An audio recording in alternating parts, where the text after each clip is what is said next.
October 1943, Niagara Falls, New York. The doors of Bell Aircraft's factory roll open and a line of fresh fighters glints under the fluorescent wash. They're brand new, but they already look like they belong to someone else. The paint is not olive drab or US grey. It's marked with red stars, unapologetic and bright, as if daring anyone to ask why American-built airplanes are leaving home, dressed for a different war. The verdict has already been written in stateside logbooks. The P-63 Kingcobra is inferior to the P-51 Mustang for the kind of fighting America intends to do. It won't be the guardian angel for bomber streams over Germany. It won't prowl the Pacific at altitude. It will not be the hero of American airmen's memoirs. But war has a way of exposing the limits of neat categories, and as these rejects begin their long migration, flown by American women to Montana, turned over to Soviet ferry pilots, traced across the sky to Siberia, the story is about to become far more interesting than a stamp that says, "Not for our use." To understand that label, you have to step into the operating logic of the United States Army Air Forces in 1943. The strategic bombing offensive over Europe is the point of the spear, and the escort fighter is the shield that must never crack. That job exists at 20,000 feet and higher, where the air is thin, the cold is punishing, and a fighter's lungs are its supercharger.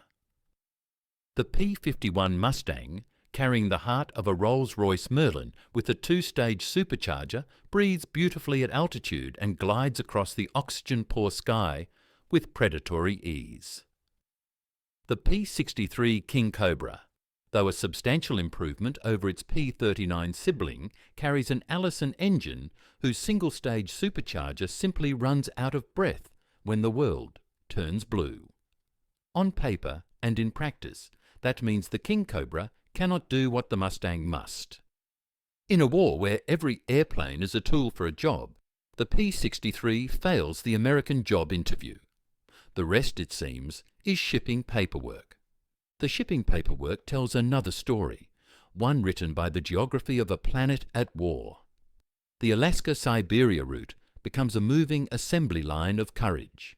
American wasps shepherding airframes to Great Falls, Soviet ferry pilots taking them onto the cold margin of the world, hopping field to field across a map that looks more like a dare than a schedule. When the first Kingcobras arrive in early 1944, the reception is colder than the wind. Soviet veterans take in the car door cockpit, the mid-engine layout, the long drive shaft that runs beneath the pilot's legs, and they laugh. The P-39 Airacobra had already made them cautious. Spins could turn ugly, and a quirk in a cockpit can feel like a loaded question. Now here's the P-63, newer, yes, but wearing the same eccentricities, offered in bulk, as if quantity can drown out skepticism. That skepticism hardens into alarm when Soviet test pilot Andrei Kochetkov pushes the Kingcobra into spin testing and discovers a behaviour that turns training into roulette. In certain entries, the airplane drops into a flat spin, and the airframe begins to flex in ways that make recovery more a prayer than a procedure. At first, Bell's engineers treat it as an abstraction. The aircraft is, after all, production ready by American standards, and the Americans have already moved on emotionally. But Kochetkov makes the danger real by repeating it, documenting it, and forcing the issue to the surface. If the USSR is going to be the primary owner of this machine, then Soviet feedback cannot be treated as an afterthought. The fixes begin, not cosmetic, but structural and doctrinal. The centre of gravity is nudged forward and given stricter aft limits.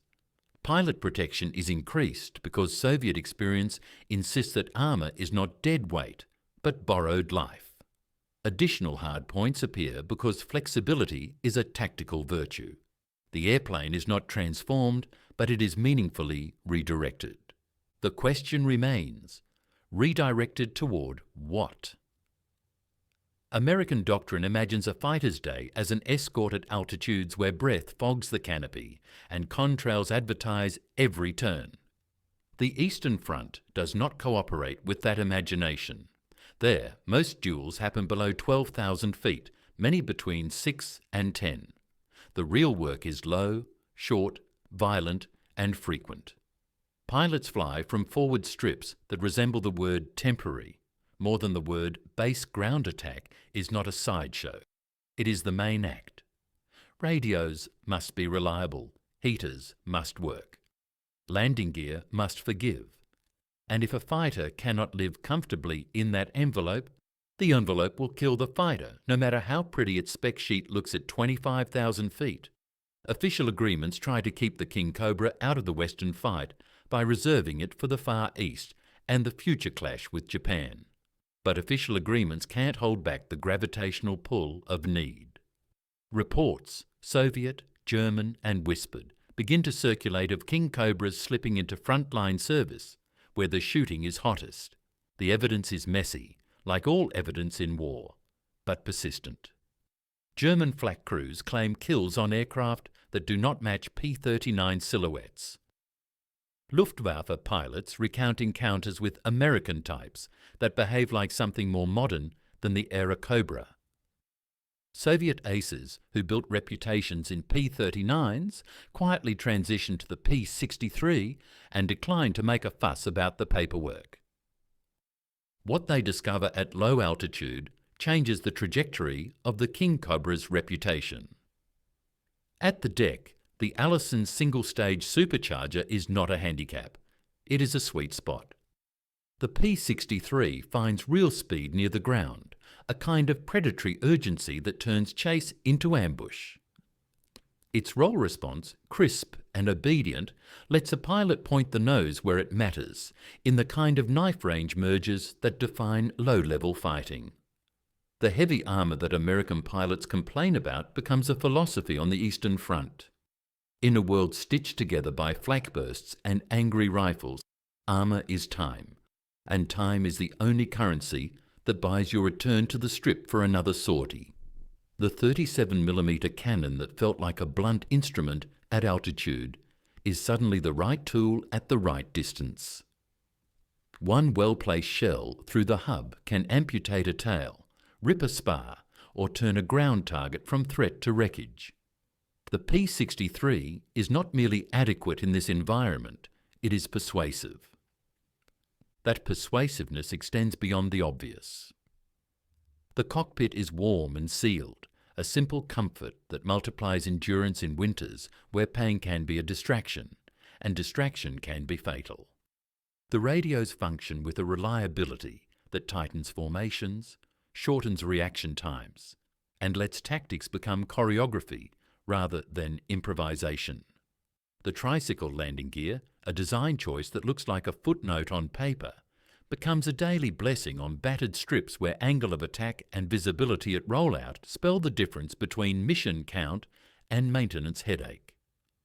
Pilots who must fly 2, 3, or 4 missions in a day don't dream of perfect airplanes. They dream of airplanes that make the next takeoff straightforward and the next landing survivable. In that list of priorities, the Kingcobra begins climbing. With the airplane's strengths newly understood, tactics evolve around them as naturally as hands learn the weight of a familiar tool. Kingcobras dive low to intercept Stukas and ground attack types before those attackers can begin their runs.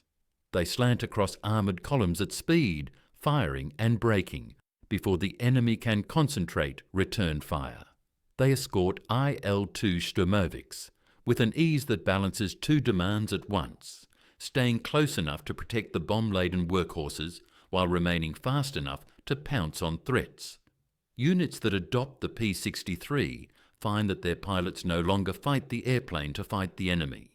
They fight the enemy and the airplane seems willing to help.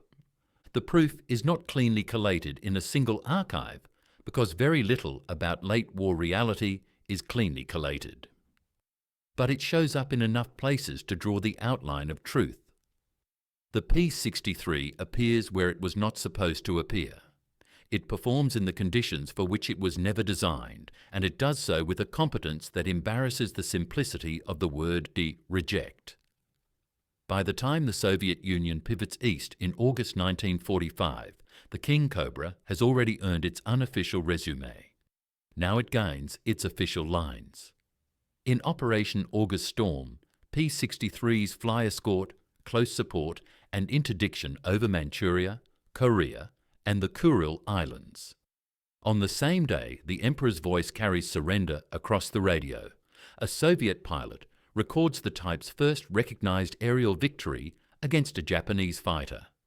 The fighting there is brief, the opposition scattered, but the Kingcobra's work, especially against ground targets and in naval cover, feels like an echo of what it had already done in the West without fanfare. When the guns go quiet in Europe, the Kingcobra does not immediately slip into museums.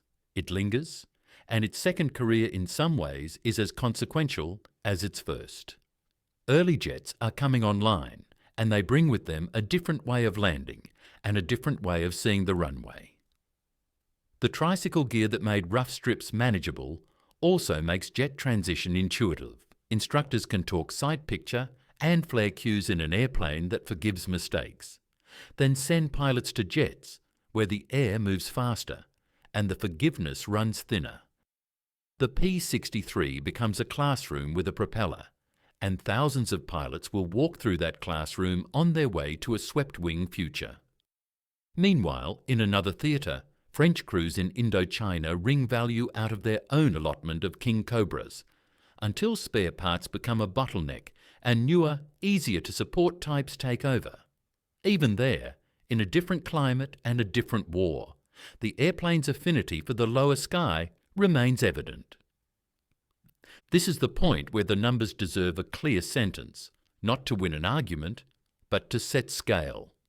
Of a little over 3,000 Kingcobras built, roughly 2,400 go to the Soviet Union, about 3 out of every 4 airframes.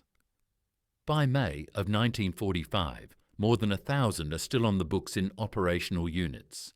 The type outlives its American service and finds purpose where it was once waved off. It becomes not a legend with a single glorious page, but a working biography that spans combat, training, and the quiet bureaucracy of keeping squadrons in the air. If there is a morale here, it is not about national pride or the scoreboard of aces.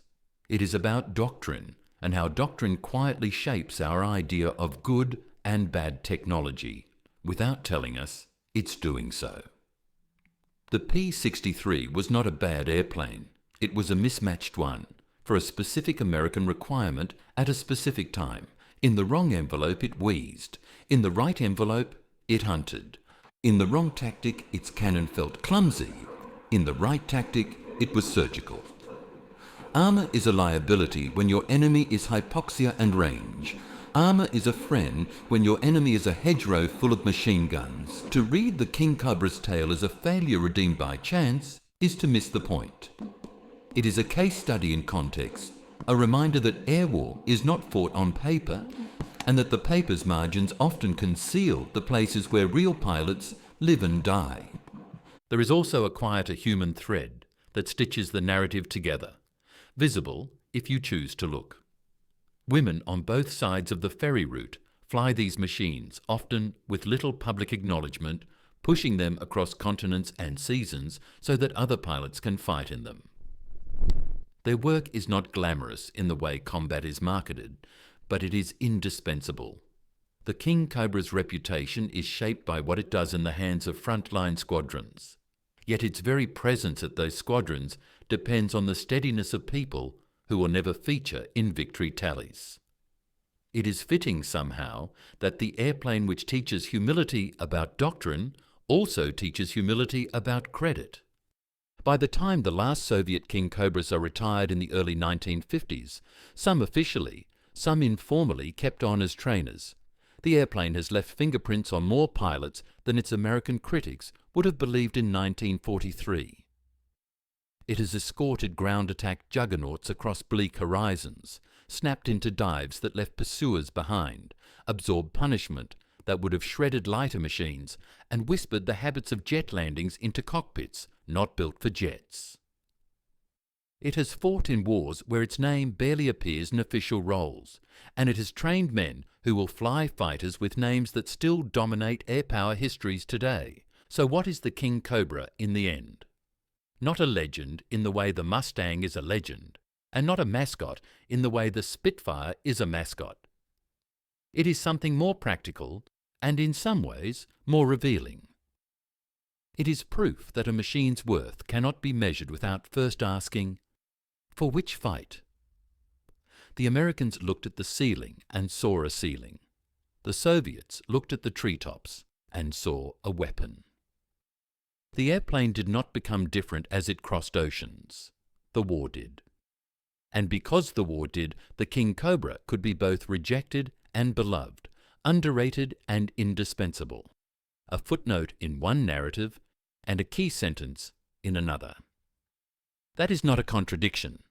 That is the truth of tools and the truth of context, written in aluminum and learned the hard way. At dawn, on a nameless forward strip, frost clung to the grass and the ground crew's breath hung like smoke as they hand-signalled a pair of Kingcobras onto the taxiway. The mission was simple and cruel. Scramble to meet a formation of enemy ground attack aircraft that had slipped under the clouds during the night and were now nosing toward a rail junction. The P-63s lifted off heavy with ammunition, but light on ceremony, turned low over a dark ribbon of river, and skimmed the treetops. The first contact felt almost accidental. Shapes where there shouldn't be shapes. A flash of yellow nose paint. The hard certainty of closing speed. The lead pilot rolled, snapped the pipper ahead of a climbing target, and fired a short, disciplined burst. One hit from the hub cannon, and the enemy machine lost its argument with gravity. The second Kingcobra didn't chase. It cut across the rest of the formation, a fast diagonal slash meant to break timing and spoil aim. The attack lasted minutes. The memory lasted years. Back on the ground, the talk didn't concern glory. It concerned handling. Pilots compared notes on how far they could lean on the roll without losing the gun solution in the bounce of turbulent air, and how short a burst from the 37mm was short enough to keep the barrel cool, yet long enough to matter. The consensus wasn't romantic. The Kingcobra rewarded decisive inputs and punished dithering. You asked it to point.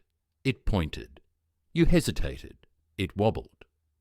If you stayed ahead of it, the airplane let you carve the low sky like a channel through water, and it put steel exactly where your eyes demanded. The ground crews had their own kind of affection for the machine because it made sense when the world refused to. The tricycle gear kept propellers out of the mud and gave mechanics a cleaner approach to brakes, tyres and wheel wells after a day of landings on rutted clay. Panels came off and went back on in a rhythm that felt teachable to new hands. When parts ran short, they invented careful rituals of reuse and repair, saving the freshest components for the airframes that flew longest and hardest. In the evenings, with darkness padded around the perimeter and lanterns hissing, they checked cables and bled lines and tightened fasteners while the cockpit heat leaked like a promise through the closed canopy. Spin training settled into a sober doctrine. Don't let the airplane surprise you, and it won't. Pilots learned to read the cues that precede real trouble, the extra beat in a stall warning, the particular slackness at the edge of a high alpha turn, the way the nose would hesitate before it truly dropped. They drilled recoveries at altitude, where mistakes were survivable. The lesson wasn't fear, it was respect. The Kingcobra would not trick you if you didn't try to trick it first. Winter did its best to make flying miserable, and the Kingcobra returned the favour with a sealed cockpit that turned misery into mere discomfort. The canopy still grew a skin of ice when weather swung fast, and the pilots learned to nurse defogging and airflow like a second set of controls. Gloves stayed on longer, oxygen masks bit less.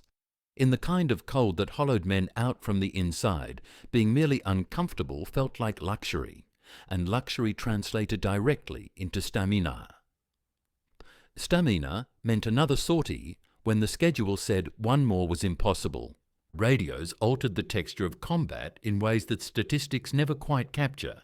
Clear transmissions meant formations could flex without dissolving, and a controller's calm voice could bend the path of two sections into a converging trap that required seconds rather than minutes to set. The Kingcobra didn't make pilots eloquent, but it made their words land where they needed to.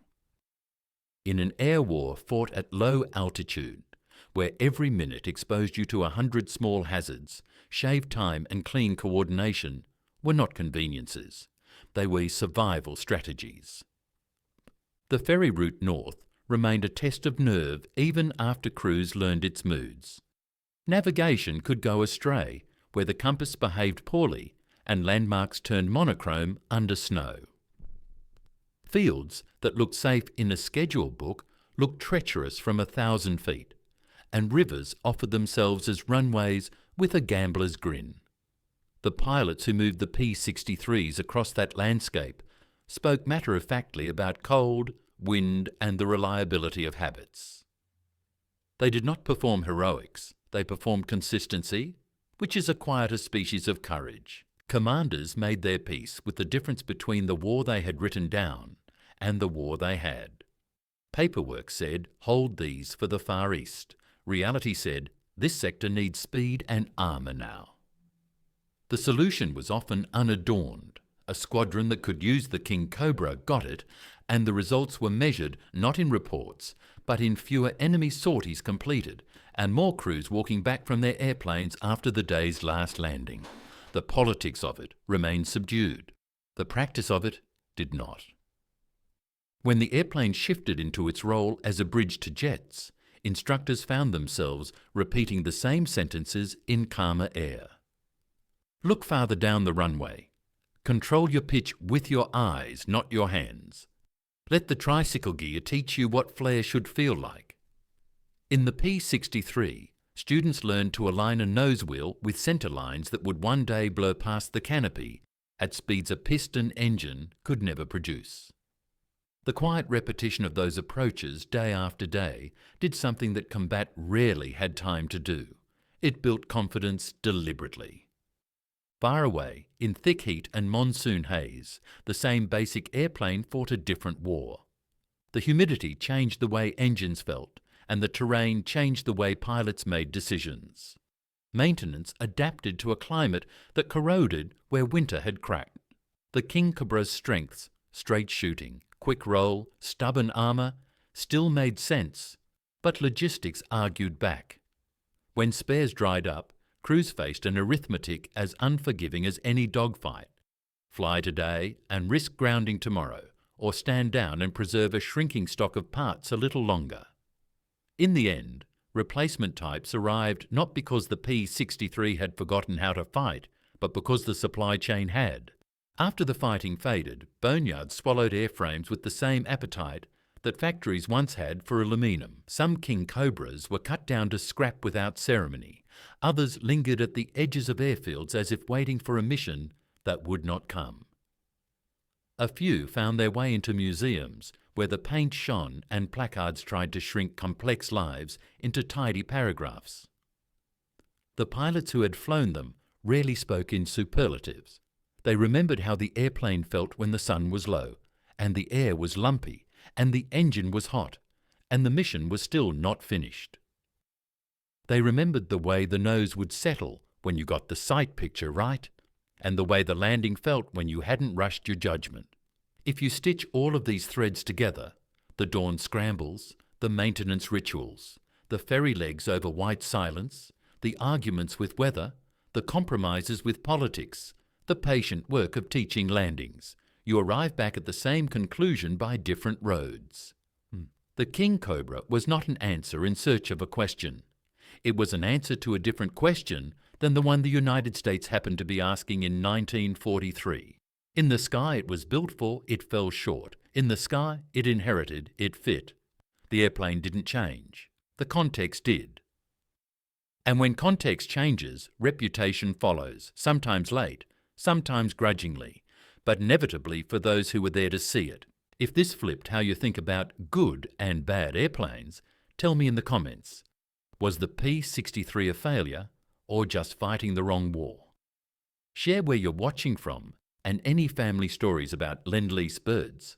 I read every one. If you want more myth-busting war history that goes beyond spec sheets, subscribe and turn on notifications so you don't miss the next deep dive. And if you found this valuable, share it with a friend who still thinks altitude alone wins fights. Then keep the momentum going by watching the next episode when it pops up on your screen.